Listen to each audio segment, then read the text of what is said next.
السلام علیکم، میں ہوں جام فاروق احمد۔ آپ دیکھ رہے ہیں میرا یوٹیوب چینل جامی نالج۔ تو چلے چلتے ہیں اپنی ویڈیو کی طرف۔ آج ہم بات کریں گے مولانا جلال الدین رومی کے بارے میں۔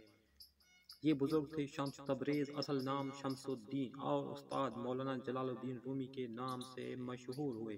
اللہ تعالیٰ نے انسانوں کی بھلائی کے لیے پیغام حضور اکرم صلی اللہ علیہ وآلہ وسلم کے ذریعے دنیا میں قرآن پاک کی صورت میں پھیلایا۔ نیک بندوں نے اس پر عمل کیا اور دوسروں کو سیدھا راستہ دکھانے کے لیے اس کی تبلیغ بھی کی۔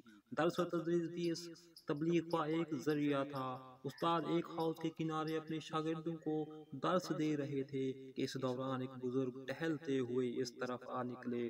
مسافر معلوم ہوتے تھے، کپڑے گرد میں اٹے ہوئے اور جوتے پھٹے ہوئے تھے۔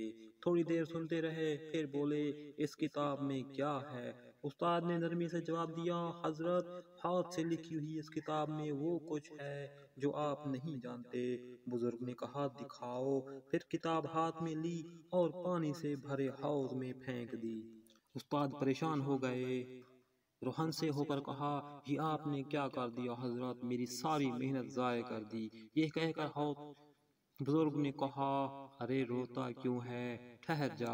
یہ کہہ کر حوض میں ہاتھ ڈال کر کتاب نکالی اور استاد کے ہاتھوں میں تھما دی۔ کتاب اس طرح خشک تھی جیسے پہلی تھی۔ استاد حیران رہ گئے اور پوچھا، حضرت یہ کیا ہے؟ بزرگ نے کہا، میاں، یہ وہ ہے جو تم نہیں جانتے۔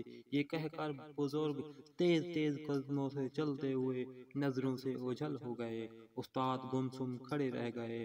حواس بحال ہوئے تو پیچھے دوڑ پڑے اور ان سے لپٹ گئے۔ ناظرین، یہ بزرگ تھے شمس تبریز، اصل نام شمس الدین، اور استاد مولانا جلال الدین رومی کے نام سے مشہور ہوئے، جن کے بارے میں آپ کو تفصیل سے بتاتا ہوں۔ اگر آپ میرے چینل پر نئے ہیں تو برائے مہربانی میرے چینل کو سبسکرائب ضرور کر دیں تاکہ میری آنے والی تمام ویڈیوز کا نوٹیفیکیشن آپ تک بر وقت پہنچ سکے۔ جلال الدین رومی 4 ربیع الاول 604 ہجری کو جمعہ کے روز افغانستان کے قدیم شہر بلخ میں پیدا ہوئے۔ والد شیخ بہاؤالدین عالم فاضل بزرگ تھے۔ رومی کا شجرہ نسل حضرت ابوبکر صدیق رضی اللہ عنہ سے جا ملتا ہے۔ صوفی بزرگ خواجہ فرید الدین عطار نے رومی کے بچپن ہی میں پیش گوئی کر دی تھی کہ یہ لڑکا بلند مقام پائے گا۔ رومی نے ابتدائی تعلیم اپنے والد سے ہی حاصل کی، پھر ان کے ایک مرید سید برہان الدین جو اپنے زمانے کے بڑے عالم اور محقق تھے، رومی کی تربیت کرتے رہے۔ افغانستان سے ہجرت۔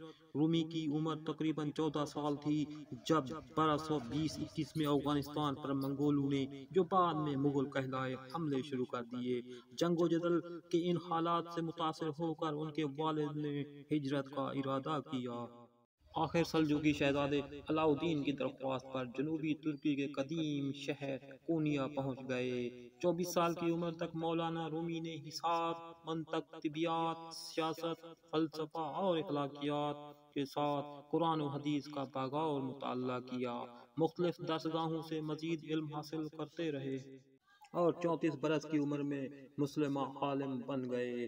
27 جمادی الثانی 642 ہجری کو بدھ کے دن جب مولانا شمس تبریز سے ان کی پہلی ملاقات ہوئی، اس وقت ان کی عمر 37 سال تھی اور شمس تبریز 60 سال کے تھے۔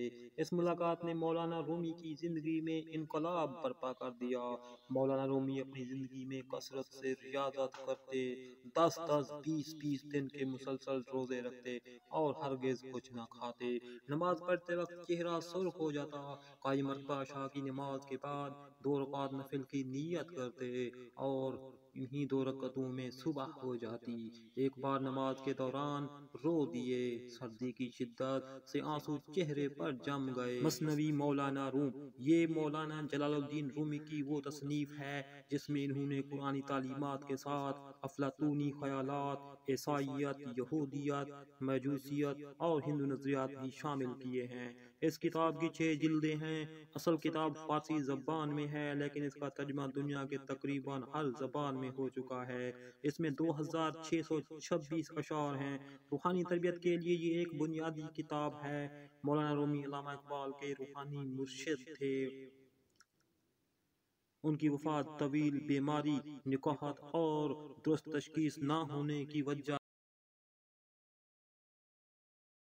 ثانی 672 ہجری پیر کے روز مولانا رومی وفات پا گئے۔ آپ کی وفات کے ایک ہفتے بعد آپ کی چہیتی بلی بھی مر گئی، اسے آپ کی قبر کے برابر میں دفن کر دیا گیا۔